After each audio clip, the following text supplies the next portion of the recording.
My name is BillPearce, and today's topic is current developments in the Middle East. And when I chose that topic, I had no idea how fast things would be developing since I chose the topic.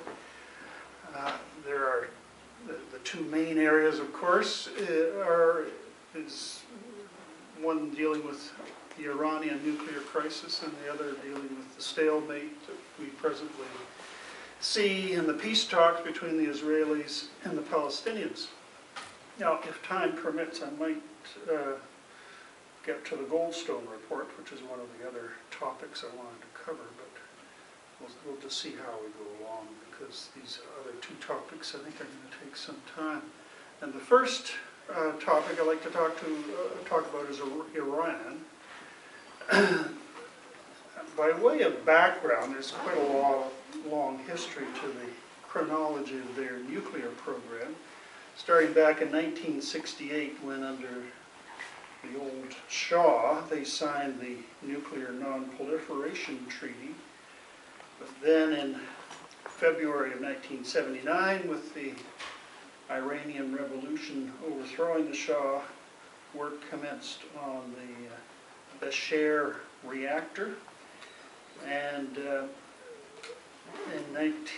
then during the Iranian War, Iraq repeatedly bombed that reactor site, destroying existing reactors. And then in September 1985, foreign ministers of Iran, Syria, and Libya declared that it is vital for their countries to develop nuclear weapons as a security deterrent to nuclear Israel. September 2002, construction begins on Iran's first nuclear reactor at Bushehr since the destruction of its site during the Iraqi war. And I think in the interim too, if I'm not mistaken, wasn't it 1981 that, I've forgotten, it's not mentioned here, I think that's when the Israelis took out the site. I think they were the first ones. That was in Iraq. That was in Iraq? Not Iran? No, not Iran, yeah. Oh. They took the Iraq. Oh, okay, all right, maybe I'm confusing the two. Okay, thanks, Dimitri. And then in December of 2002, U.S. satellite photos captured images at two other sites, Natanz and Iraq. Iraq, not Iraq, but Iraq.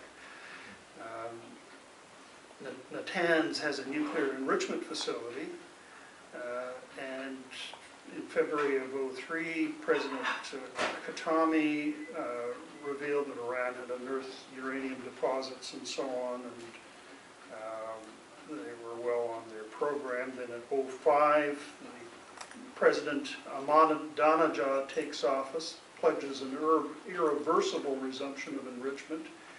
July of 2006 and December of 2006 and afterwards, UN Security adopts 3 different resolutions calling on Iran to halt its uranium enrichment program, imposing sanctions banning the supply of nuclear-related technology and materials, and requiring Iran to stop all forms of uranium enrichment. The last resolution in March of 2008. And then we have, in the first days before the meeting in Geneva, Iran admitted to having a secret uranium enrichment site at Qom. This is the second site of its kind made public after the Natanz enrichment facility, and that's what triggered worldwide outrage. Now, the alarm, of course, was felt mostly by Israel, who was most threatened by the possible development of nuclear arms in Iran. But the Gulf states are increasingly worried about the prospects of a nuclear Iran, and it should be borne in mind 2 things. One, Iran is Persian, it's not Arab.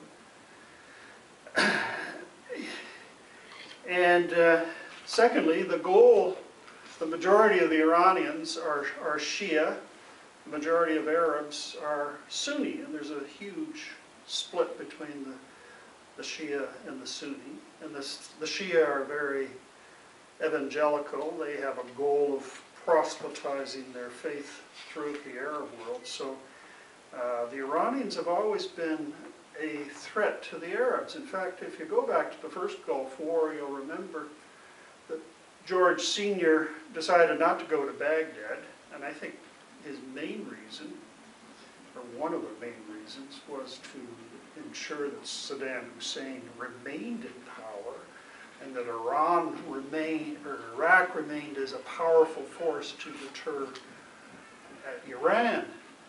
And then, of course, we got George W. going in there and upsetting the whole apple cart, and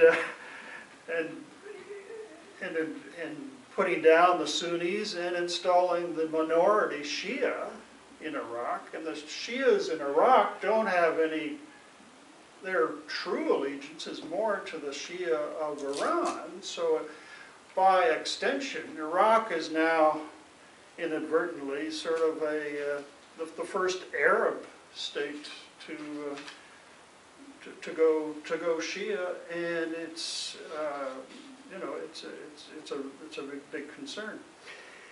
So most experts that I've read about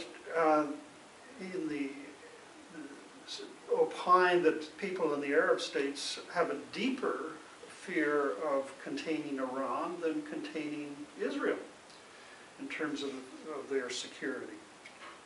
And it's worth noting that even recently, Morocco broke diplomatic relations with Iran over attempts by the Iranian Shias to convert Moroccan Sunnis. And this spring, Hosni and Mubarak in Egypt tried to break up Hezbollah cells, which are, they're sort of the proxy of the Iranian Revolutionary Guards, for the same reason. And ironically, the Hamas that Israel is dealing with are predominantly Sunni, even though they have no qualms about taking Iranian arms or money. But with their true loyalty is really not with Iran. So against that background, we have a number of developments that first started in October of this year when the 6 world powers met in Geneva to hold talks with Iran. And this is at the suggestion of Obama, who wanted to try and negotiate instead of Netanyahu, if everybody remembers, wanted to bomb these facilities, these enrichment facilities. And the United States was able to persuade Israel to back off that.